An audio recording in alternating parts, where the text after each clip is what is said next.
We now move on to the next planet, and that is Mars. It is first necessary to just slightly recap the process as to which brought us to Mars, and that is the first slowing down of the rotation of the Earth, the removal of the ozone layer depletion, which created a situation of global warming, and the global warming, drying up of the seas, etc., coupled with the slowing down, which means that as the planet slows down, the gravitational pull becomes less, and the comparison between the speed of rotation of Mars and that of Earth will show that there is a difference of 20%, which means that Earth revolves or rotates at 1,000 kilometers per hour, and Mars, which is what you call a planet in its magnetic stage, rotates at 822 kilometers per hour. This seemingly small difference in rotation would have made a great difference in gravity. In fact, the gravitational pull on Mars is 38% of that which is on Earth. So it means that the items which would have normally been held on Earth would have approximately a 62% more chance of floating into outer space, which means that this would result in many things floating out and disappearing from the surface. As the surface rotates, you would have a situation where things would be flung out into outer space, cleaning up the surface of the planet relatively, leaving only basaltic rock, what we know as lava. And that lava, because it came from the center of the Earth, of which the most significant elements are the iron, you would have the iron core of the Earth. And the most interesting thing about it is that weathering of that iron core or iron ball would result in an oxidization of the iron, which will give you a rust effect, which you could attribute to the color of Mars being a rusty planet. Very recently, the rover proved this, in that very few inches from the surface, all you had was just rust, and then they found basaltic rock. Now, this book was written 2 or 3 years, you can say, before even the rover reaching on Mars, and so it is a validation of the book and a validation of the theory that this has occurred. The rivers and the landform, the terrestrial landforms that you find, the mountains and the hills of Mars, would be attributable to the removal of the tectonic plates. That is, that the tectonic plates, the crust of the Earth, would have been thrust out, so all the continents, etc., would be gone. So this is a doomsday prediction, yes, but it is not a doomsday prediction which is only respective of the Earth. It is a doomsday prediction for any planet in that stage of its planetary evolution. So it means that we on Earth will be, if we do not get off this planet, closer to and move towards Venus, or in the direction of Venus, or into another solar system where there is a similar planet that we can inhabit, we'll find ourselves inadvertently being flung into space because of that issue. So as we move through, and as we find the necessary understanding of this process, it is necessary now to look and conserve and convert our resources that we spend many times on wars and weapons to build spacecraft and to build units which would allow us to be able to make that transition seamlessly. I know in a sense I sound possibly like Noah saying, let's get out of here and let's go to the ark. We seem, based on my calculation, to have approximately 250 million years left before any demise. But you can tell that we may not have a planet left if we do not take care of it in order to do that. And the urgency is that moving 8 billion people across to another planet over a period of time is not an easy task. So the issue here is to understand that although Earth is our home, and although Earth has been our home for millions of years as human beings, the issue is that we have to now recognize that it is a temporary home for our species. And in this recognition, we come to a point where we recognize also that there are many other solar systems with many other planets going through the same stages of evolution. And it is recognizing the stage of evolution that your planet is in, or the degree that it's in the particular stage of evolution. It means that we can now survive without thinking of an apocalypse for a long period of time, guaranteeing the survival of our species and guaranteeing our ability to focus on our movements. Columbus, when he left Spain to try to find a new world, did not think he would come back. And you find that many of us, in thinking of moving into space or space travel, do not at any time think that we won't fall off the edge. I'm saying it's a matter of faith that he moved with 3 ships and did not fall off the edge. And so, in a sense, you can say that the universe is not flat, that the universe is round, as is every orb you see in outer space, and most shapes you see in outer space are round, down to the cyclical format of galaxies. So in looking at the demise of Earth, or what we call our planet Earth, or what I call a planet in its generative stage, it is necessary to understand that the development of that planet is based on its ability to move from one evolutionary stage to the next. Whether or not we are on it is of no consequence. And so we have to recognize, like spring, summer, autumn and winter, we have to ensure that we have the requisite protection and make the necessary preparation to allow us to withstand whatever the weather brings.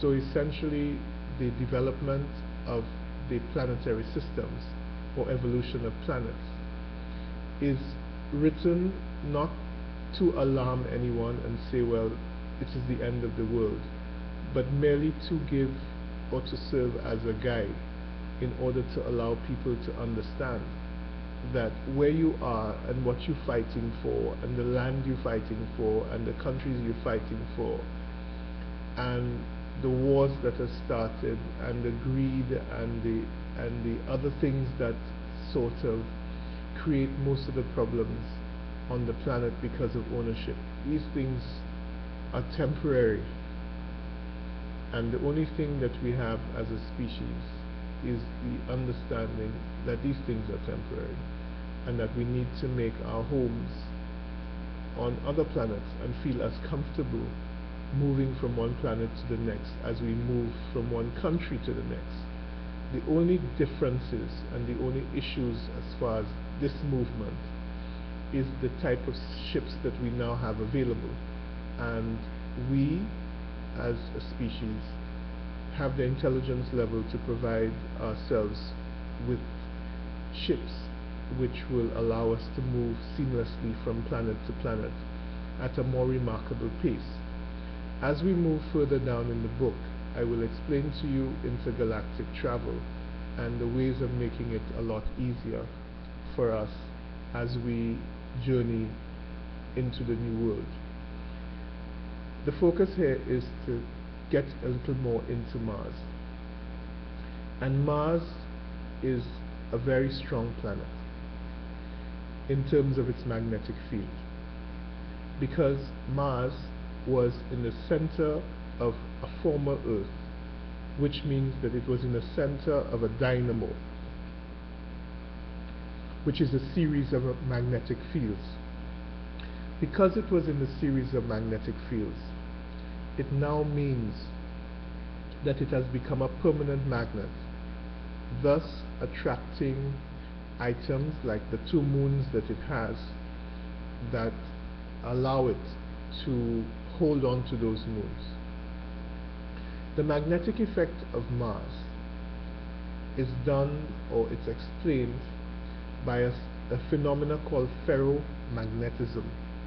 Now, as I said initially, I do not want to get too technical, though I have the ability to, but this is meant merely to relax, in a relaxed manner, to explain the evolution of planets, and not to create a scientific document, but I'm still willing to go into the specifics of the science of it. There are 3 elements which are ferromagnetic.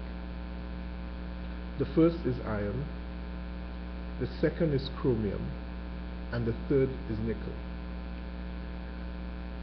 The ferromagnetism of iron is clearly on Mars, and we will, as we advance to Saturn and Uranus, declare the ferromagnetism of chromium, and as we move to Pluto, discuss the ferromagnetism of nickel.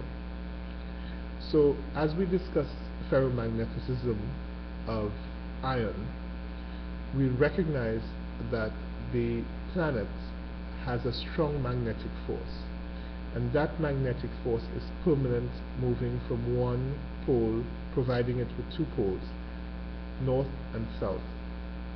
That magnetic effect will have important significance as we move to the next planet, or what we call Jupiter, which is a planet in its ionization stage of planetary evolution. The color will also be significant, because right now we do have Mars, which is mainly iron oxide, which is a red dust that you'd find when something rusts. The temperature of the planet, depending on whether it's in direct sunlight or not, can move from 1000 degrees centigrade down to minus 415 degrees centigrade. This means that weathering, coupled with the oxygen in the basaltic rock or in the lava, and the carbon dioxide in its environment, will create a situation where there is rusting.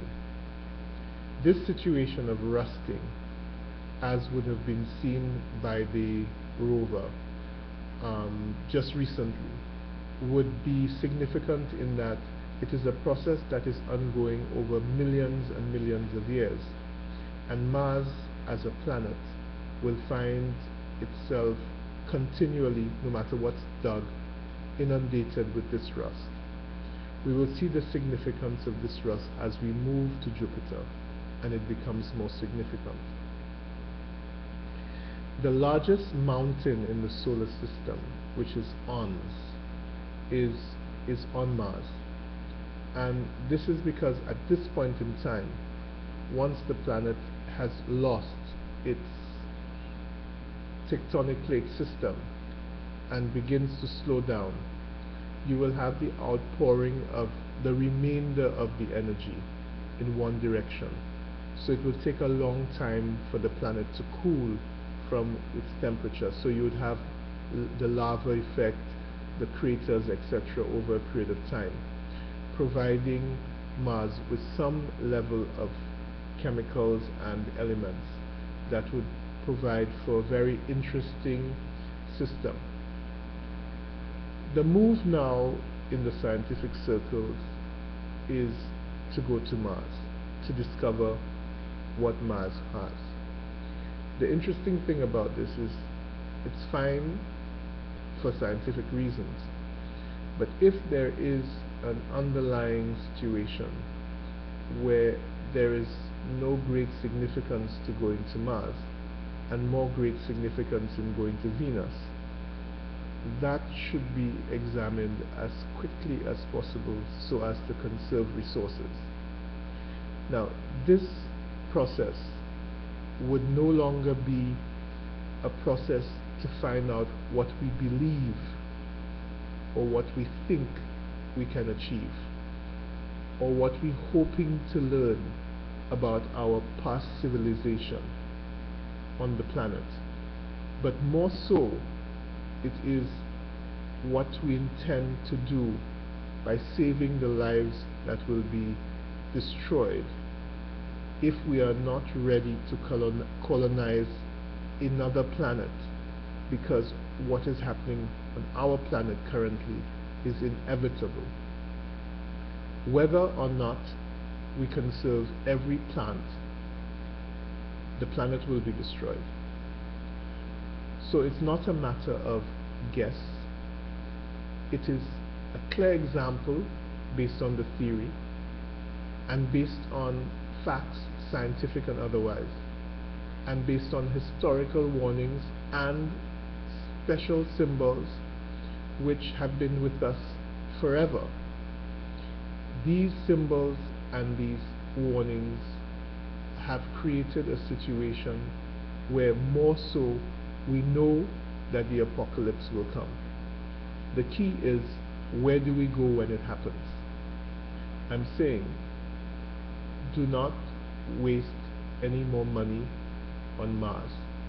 Instead, channel those funds into Venus, because that planet is almost ready to begin to be examined for us to clearly note the process that we would take for colonizing it. We know the formulas and we understand the processes, and if we do that, then we can be closer to getting our people off this planet and onto Venus as quickly as possible, or moving to another solar system where we have the ability to reside in peace, comfort, and harmony.